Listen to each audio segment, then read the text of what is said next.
Les mécanismes d'évolution des populations. Pour aborder ce sujet, définissons dans un premier temps la population. On parlera de population pour un ensemble d'individus de la même espèce qui occupent un même territoire géographique. Je suivrai ici en permanence l'exemple de cette population de tortues qui présente différents caractères. En effet, cette population présente une diversité de caractères traduisant une diversité des allèles d'un même gène. Prenons par exemple le caractère couleur de la carapace. Il présentera un allèle codant la couleur marron, un allèle codant la couleur verte et un allèle codant la couleur jaune. Dans cette population, il existe donc des différences de fréquence allélique. En effet, l'allèle codant la couleur verte sera beaucoup plus fréquent que l'allèle codant la couleur marron. Suivons cette population au cours du temps. On va pouvoir constater que la fréquence des phénotypes et donc des allèles se modifie au cours du temps. C'est ce qu'on va appeler l'évolution. Ici, l'allèle responsable de la couleur verte deviendra moins fréquent au cours du temps, tandis que l'allèle responsable de la couleur jaune deviendra plus fréquent au cours du temps.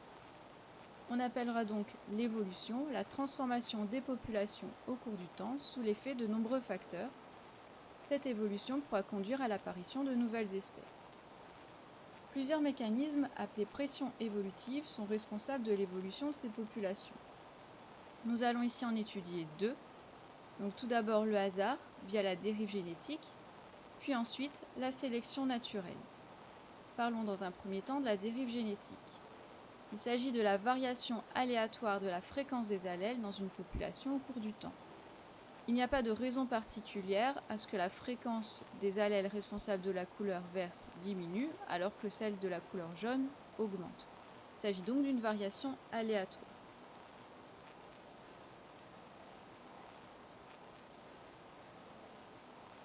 Cette dérive génétique va alors dépendre de plusieurs choses.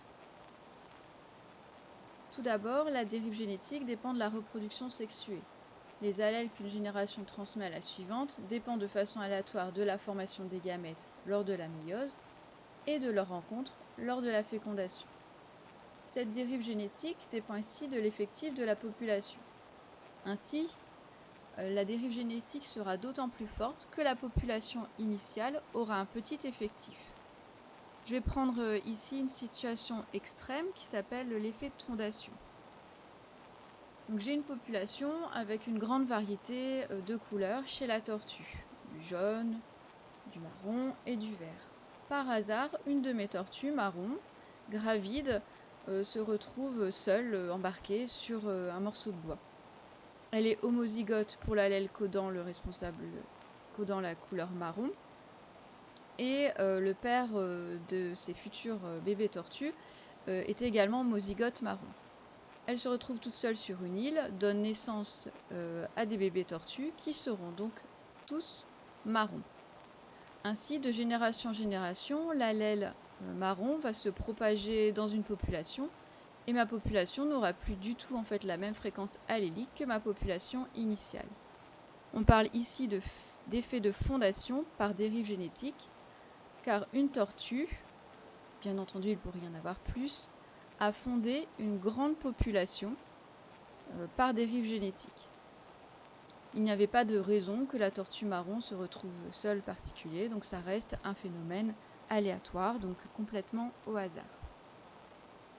Il existe aussi des phénomènes non dus au hasard qui s'appellent la sélection naturelle. Ici, ce n'est plus le hasard, mais le milieu qui influence l'évolution des populations. Je m'explique. Dans une population, il existe une grande variabilité des caractères observables, et donc derrière des allèles. En fonction des conditions du milieu, un caractère peut procurer un avantage sélectif aux individus qui le portent, ou un désavantage. Cet avantage sélectif peut alors se traduire par une plus grande viabilité et ou fécondité, conduisant à un plus grand taux de reproduction qu'on appelle succès reproductif. Les allèles assurant un meilleur succès reproductif aux individus qui le portent verront leur fréquence augmenter d'une génération à l'autre. Et bien entendu, inversement en cas de désavantage. Dans ce cas-là, la fréquence diminuerait. Je prends toujours mon exemple de tortue. Donc j'ai 2 jaunes, 3 vertes, une marron. Il va y avoir un changement de milieu. C'est-à-dire que les tortues qui vivent maintenant vont vivre maintenant dans un milieu boisé. Les individus de couleur verte vont présenter alors un avantage sélectif, car vivant sur un sol vert, ils sont moins visibles des prédateurs. Les individus possédant l'allèle responsable de la couleur verte vont donc avoir un plus grand succès reproductif. Cet allèle devient alors plus fréquent dans la population d'une génération sur l'autre, puisque transmis ainsi. Imaginons maintenant un nouveau changement chez cette population.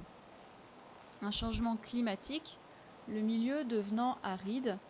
Donc je vais passer d'un milieu finalement qui était boisé, donc une forêt, à une savane.